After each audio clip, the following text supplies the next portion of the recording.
Hey friends, TUXX here. It is fourth quarter. It's time to start thinking about the holidays, Christmas shopping, all that good stuff. And of course that means charge cards. So I want to do a quick follow-up video here and show my actual wallet, actual credit cards I carry in my setup. And for you guys who know, I have about 20 credit cards that are 100% paid off every single month. Okay, so with that being said, if you are getting credit cards for the holidays, please don't overspend. Please don't pay for my vacation. It's a situation where you want to pay them off and not be paying interest. Okay, that is the key. Okay, and take it from me, like, you want to do that. Okay, so anyway, guys, where I'm at for this month, this is my setup. I've been using my main 4 cards. Okay. And I do have a story about pop-up jail. And at the end of the video, if you make it to the end, I have a shameful card of the month, okay, with something really weird I want to tell you guys about, okay, a card which I would not recommend, perhaps not because of the card, but because of the place that issues the card or the vendor that supports the card. So anyway, more about that in a bit, okay? You'll see the connection when I get to it. Okay, but anyway, so for right now, these are my main 4 cards I carry. I did replace one of my U.S. Bank, and U.S. Bank's been doing a great job lately as far as actually having some really substantial sign-on offers, easy ones to reach, low monthly fees, great, long-term, like longer than 12-month zero interest sign-on offers, that kind of thing. So it's really a great time to go ahead and go with US Bank. And they have some other cards, including one which I'm probably going to review in the next month. Okay, but this is my main setup right now. I use 2 of them here. This one here I like a lot because there is a 5%, you get 2 categories a month that you select. But that game can be kind of tricky. And the one negative I found with US Bank is that sometimes if I picked, like, let's say utilities and fast food, okay, so utilities are easy, electric. If you spend a lot of money on electric and different utilities for the house, that will be covered at 5%. That's good because not a lot of cards have that category, And the other one I picked was fast food, okay? We do eat out quite a bit, and it's a situation where sometimes I was not getting, and this is the bad side here, the opportunity, is sometimes they would categorize something which is technically fast food, like Miami Subs and Grill, okay, as being a restaurant and not fast food. And they do consider those things 2 different things. Okay, so that's where I added this card in, the Go card, the US Bank Go card, because that one has 4%, and it doesn't matter if it's fast food or a restaurant. So I'm losing 1%. If I know for a fact that this card will take is 5, I'd use that card. But this particular card is really good because it's 4%. If you're not quite sure if they're going to give you 1% or 4% or whatever, 5% or more, it's a situation where it's more of a fail-safe card until you can see that statement and see what type of, how it's coded, And I have had cases where they would even take a fast food place, and one time it would be considered 5%, and one time it would not be considered 5%, be like 1% or whatever the non-5% categories are, okay? So anyway, that's something to think about. The other cards, you guys know I love American Express, and this is probably the reason why you're here is, yes, it is true, guys. I was in pop-up jail, okay? And I'll tell you how I got there, okay? This is different than any other video I've seen. If you're not in the know, what pop-up jail is American Express has all these crazy rules, and I love American Express, okay? So don't get me wrong, it's worth it. It's a game, games have rules. And one of their rules basically is they do monitor, like they reserve the right to determine how much of a sign-on bonus they're going to give to you, okay?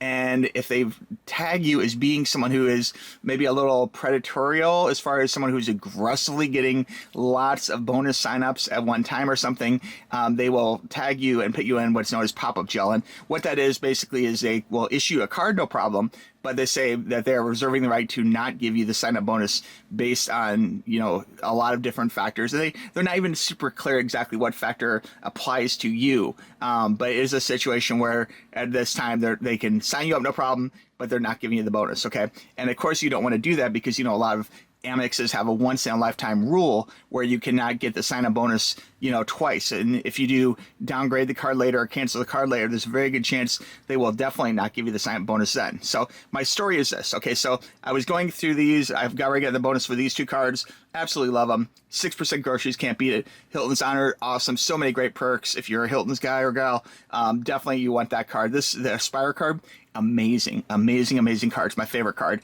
But okay, so I thought, okay, well, I want to go ahead and get another sign-up bonus because I'm vaguely addicted to sign-up bonuses. So I wanted to go ahead and do this. So I went ahead and thought, okay, well, they keep trying to push the platinum on me, but the platinum, I really, for hotels and things, I already get that on the Hilton card, better than what I consider the platinum. And the platinum, some people may argue the platinum has some better advantages because you can trade points from one thing to another, from different cards. You can kind of exchange the card currency, the point currency with different programs. So that's kind of good in a way, but I wanted to make sure I'm climbing the ladder correctly. And of course, you know that if you get the platinum card, you'll never get the bonus off the gold card later. So you want to do the right thing with Amex and get the gold card bonus first, and then get the platinum card bonus second, okay? So I went ahead and applied for the gold card first, even though they're trying to push the platinum on me. And so when I signed up, they offered a 60,000 point bonus, but I know the bonus can be 100,000. So at that time I was like, no, I'll decline, and because of that is the reason they put me in pop-up jail. So be wary of that, guys. If it's a situation where, you turn down a sign-up bonus, they may actually put you in pop-up jail for that. They may be like, oh, well, heck with you, Mr. Customer. You don't take our 60,000 points. We're just going to put you in pop-up jail and give you no bonus, for a while. So that's it. And in time, with proper spend, that kind of thing, it goes away with time. Different people have different criteria how it goes away. Sometimes it can be fast, sometimes it can be slower. But the main cure, even if you talk to customer service, they're not really going to be able to help you. They can transfer you over to like a sign-up specialist, but that doesn't necessarily mean they can jump or override that pop-up jail, okay? And it's a situation where the best thing to do is really just continue to, spend on American Express, prove that, you're not just there for the sign-up bonuses, even if you are, and, go ahead and do that, and just spend, be a normal customer, who's not going for one sign-up bonus to another, and then you'll get out of pop-up jail. But I've never heard of anyone getting put in pop-up jail because of not taking a lower bonus, not taking 60,000 gold points rather than 100,000 gold points, So anyway, I kind of learned a lesson. Maybe I should have took the 60.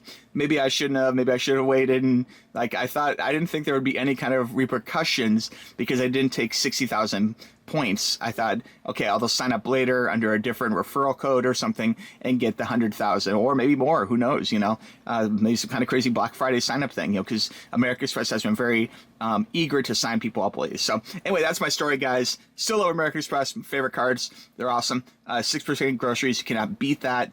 Hilton's Honors card. If you're a Hilton person, you can't beat that. So this is my 4 card set. These are real cards I use. I'm not one of these channels that just says, oh, this card is great. No, these are actual cards that I use, okay? And my strategies for using them. Now, I do want to go over for fourth quarter, I will be using these 4 cards the most, okay? Because of sign-up bonuses and that kind of thing. Although right now I've cashed in all 4 of these sign-up bonuses, so I guess I'm kind of on the prowl for my next sign-up bonus, but because of the pop-up gel, I'm a little bit leery with Amex. I'm going to wait for the best offer. I don't need like a lowball offer for sign up. I'd rather wait because of once in a lifetime rule. So I'm really happy using these cards. And again, I pay off all my cards every month. There is no shortage of credit in my household, so that is not an issue. But there's one card that kind of let me down this month, okay? And I'll tell you about it, okay? So I had my Corvette in for a oil change, okay? And just routine maintenance or whatever. And it's like the 20,000 mile maintenance. And it finally reached 20,000. Can you believe that? Time to trade it in. No. And so I used my GM card. Now I got this card back when I originally got my first Corvette a while back, and it's been a great card. It does give you great bonuses for using it at GM. So if I'm getting an oil change, if I'm doing work on my car somehow, this is the card I'll use because it gives me the best points for, at least in my mind, for GM stuff, although you might almost be able to say, well, no, I don't think anything. If you know of a card that does, besides this card here, that would give more points, let me know, but I don't think there's anything that gives you better points than this card if you're actually doing GM work, But, okay, here's what bugged me. Okay, so I went in there, and my local Key West GM place was like, oh, yeah, we'll take the card, but now we're going to charge you a 3% surcharge on top of the bill, okay? And to change oil in my car is about $250, okay? So it's a lot. It's not like a $50 oil change. It's a lot. And so I don't mind paying the money. Not a big deal. It's part of the knowledge of having you have this car that's going to have an expensive oil change every year. And sure, you probably could cut costs or do it yourself or whatever. It's still going to be expensive if you're getting the right oil and that kind of thing. But I was not expecting these guys on their own card to charge me 3%. That really feels shameful. So these guys get the boo for the month. Oh my God. And I think that's local to our local dealer. And I don't think it's a national thing. But it really did disappoint me, the fact that, in their own card that they pushed on me, and I was happy to take and apply for and be approved for instantly. It wasn't a big deal, I guess, but it bugs me that they want to now charge me 3% for using their card in their place, so that's kind of a drag. So maybe I'll shy away from this. And unfortunately, living in Key West, there isn't a whole lot of options for doing like certified service on, a specialty vehicle. So I'm not going to take it to Fred's Oil Shock or something, so I may continue to go ahead and take it to the real place. But just a little disappointing that, the GM card kind of let me down there. So GM, if you're watching this, maybe you need to make some kind of rule where your vendors, your official certified GM mechanic, dealerships don't charge 3%. And it feels kind of like the R word, kind of bad, like they're taking something they shouldn't be taking, so violating you. But anyway, guys, that's it, guys. Let me know what cards you're using for the holidays, okay? And if you like this video, let me know. I will have a referral link for American Express down below. Helps the channel if you use it. They have a lot of great cards, a lot of amazing sign-in bonuses right now. And again, US Bank is also one of my favorites. And I have a lot of other cards. Again, I have about 20 credit cards. So if you have questions about anything, which is like, everything from, higher cards to lower cards, are like special cards like PlayStation card or some kind of like specialty gas card or whatever, just let me know in the comments or shoot me a message at tuxtoys@gmail.com. You guys know I'm here to help, okay? I want to thank you for watching this video. I really appreciate it. Thanks for making it to the end of the video too, okay? And we'll talk to you soon. Bye-bye.